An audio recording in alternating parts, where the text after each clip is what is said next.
Hey Astro Kids, and welcome back. And this is a short overview of the month of June 2022, taking a look at the different planetary transits. So let's go ahead and jump right into this.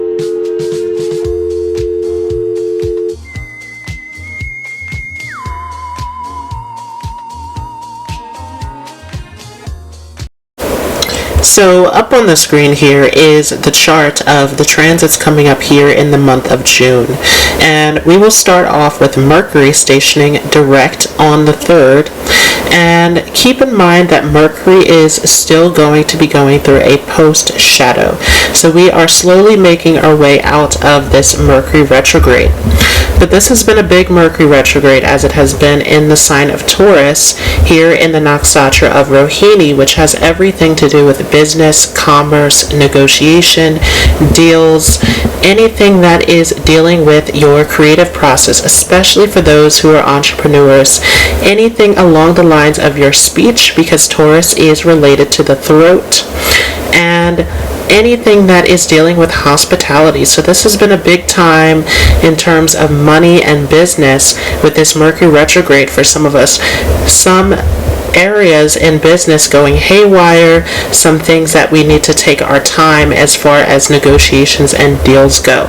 But with this Mercury coming direct, this is a great opportunity for business, and Mercury will stay in Taurus for the rest of June. So this is a huge opportunity with Mercury in Taurus in terms of using your communication skills, using your business skills. All of this is coming to your favor. So this is an excellent transit that we have coming up here with this Mercury stationing direct. Definitely taking an ease off of that Mercury retrograde. But shortly after that, on the 4th, we will see Saturn station retrograde. So we're not completely out of this time here of actually looking back and looking at the areas that we need to organize and plan properly. Saturn retrograde is bringing up a lot of past karmas. And so this is a big time of releasing and letting go of the past.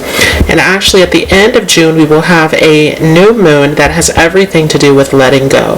So we'll talk more about that as we move along here. But with this Saturn retrograde, this is a big time to look at the area of your life that is ruled by Aquarius, because that is a big area where you will find karmic backlog that needs to be cleaned out, that needs to be worked through.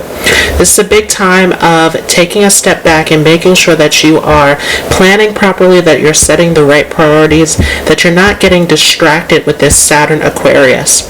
Remember that we have just started this Saturn in Aquarius transit, and so this is giving us a sneak peek about what this is all about. But this Saturn retrograde really is asking us to review this area, to look back, to reflect, to see, are we really navigating this new energy, this new dynamic of Saturn in Aquarius. Saturn is very strong in its Mula-Trikona sign here in Aquarius, where this really has a lot to do with responsibility. Aquarius, remember, is the sign of the humanitarian, so this has everything to do with your responsibilities, your duties, your position in the world. This has everything to do with any kind of groups or obligations that you're tied to. And so all of this is coming up at the moment, to look over all of these areas of your life, to make sure that you have this all together, that you're not committing to things that are not for your highest, greatest good. Now, as we continue here, on the 14th of June, we will see a full moon in Scorpio. And this is very intense because, as we know, the moon gets debilitated in Scorpio. That intensity, that passion of Scorpio does not go so well with the moon, which is looking for security. And so this is a very intense full moon where we are being asked about, once again, are we committing to things that are not of value to us? Scorpio is on that opposite side of Taurus, where they are both dealing with your values, they're dealing with your money, they're dealing with the things that you're attached to, the things that you're holding on to. And specifically, Scorpio has a lot to do with what you're holding on to within relationships. And so all of those emotional attachments that you have, taking a look at that area to make sure that everything is correct. that you're not holding on to something that you believe that will be fixed or will get better, but actually taking a look and seeing, are you holding on to something that is toxic for you, that is not good for you, that needs to be cleared out? Scorpio has everything to do with letting go of what no longer serves you. It is the Scorpion, it holds the poison, and so this is all about extracting the poison, getting the drama, the toxic energy out of your life, removing the junk that no longer serves you. And this is especially true as this will happen in the nakshatra of Jyeshta, which we'll talk about more in a future video. But this Jyeshta nakshatra has everything to do with finding deeper knowledge to get going on your spiritual journey ahead, and not holding on to these attachments that are no longer serving you, that are distracting you from your purpose. Jyeshta is the last nakshatra before we get into the third and final section of the nakshatras, which when we get into that last section, transiting over into Mula after Jyeshta, that has everything to do with our spiritual path, our spiritual calling. And so Jyeshta is that last nakshatra that has everything to do with asking bigger questions, seeking out the deeper answers, going to the root of everything, learning, researching, understanding on a deeper level. This very inquisitive energy has everything to do with looking at where you are in your life and asking those deeper questions of, are these attachments really serving you? Is this really your correct place that you're in? Are you attached to the right things? Or is there something here that needs to be cleaned out, that needs to be removed, and something where you need to step into a new domain within your life? And shortly after that, on the 15th, we will see the Sun shift ahead into Gemini. So Sun has been here in Taurus, where the focus has been a lot on business, on money, on resources, on family, security, things that we are holding on to.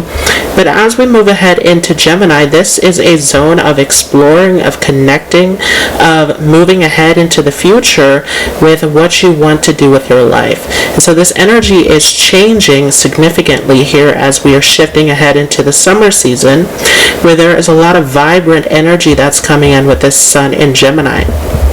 Remember that Gemini is a very restless energy, very changeable, and we have the Sun, which is very much fixed and aligned with our soul calling, our purpose. And so there's a little bit of a difficulty here as the Sun comes into Gemini. Where are you getting distracted by things that aren't for you? Again, this whole theme is going to come up here in the month of June. Where are we holding on to attachments that don't serve us? Are we committing to things that are not for us? Or are we going ahead with our path in life?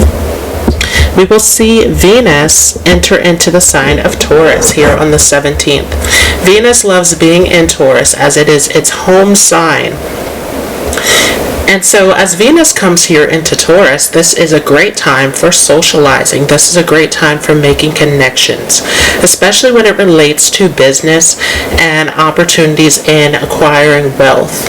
Once again, this Taurus energy is related to money, and this is especially true in anything that has to do with entrepreneurship, anything that has to do with using your speech, using your artistic talents to your advantage at this time. Taurus is related to the throat, so any kind of singing, acting, any kind of public speaking, this is all connected to this Venus in Taurus.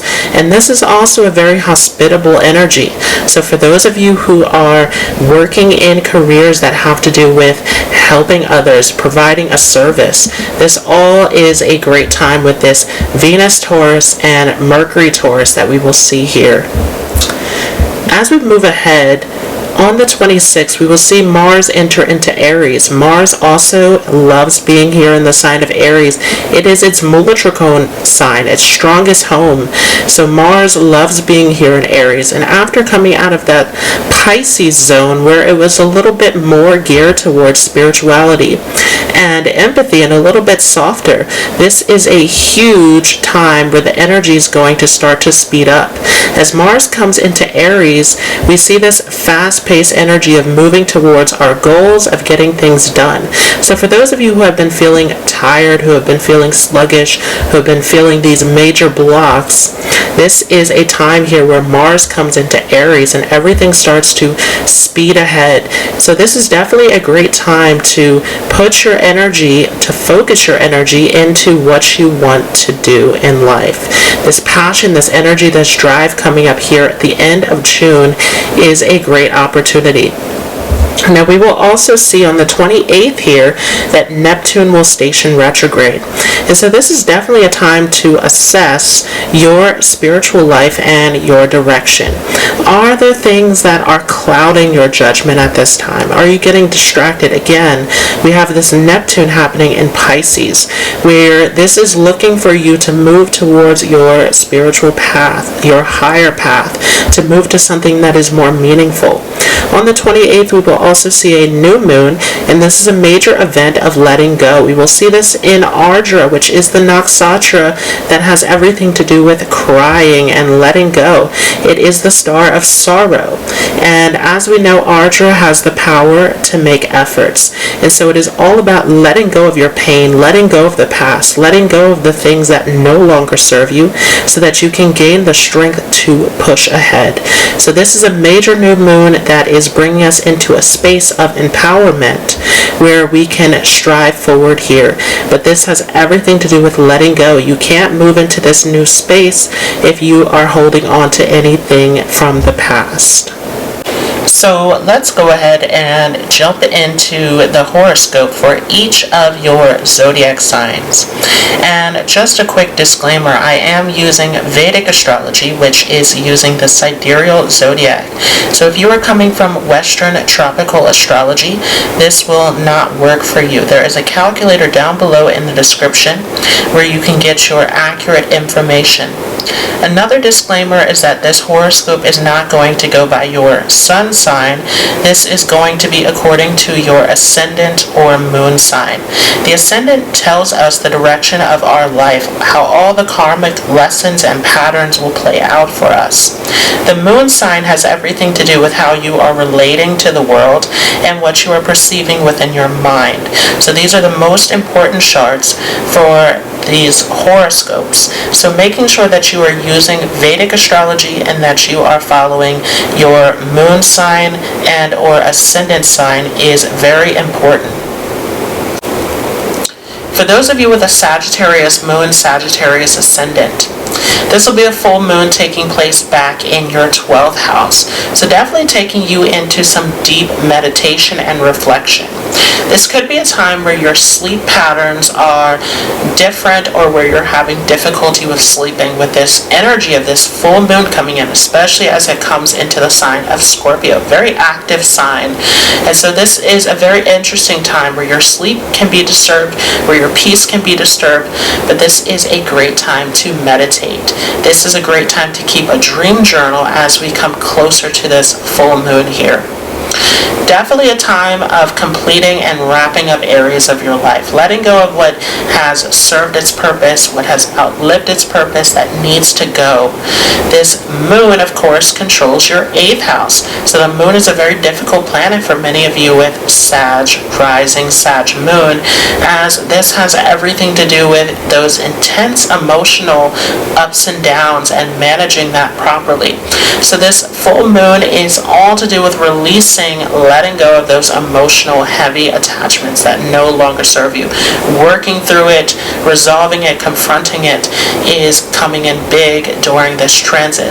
We'll have this new moon that's taking place opposite to your ascendant there in the 7th house, so directly affecting you and your relationships. And this new moon, as I said, is coming into the nakshatra of Ardra, which has everything to do with crying, releasing, letting go, finding the strength to move forward. So this new moon coming into your 7th house definitely has everything to do with clearing out old relationships, old attachments that are no longer serving you, as there can be some new connections coming in, new friends, new romantic possibilities coming in, lots of people looking forward to coming into your life. But this is a major clearing moment where you have to let go of those old attachments that no longer serve you.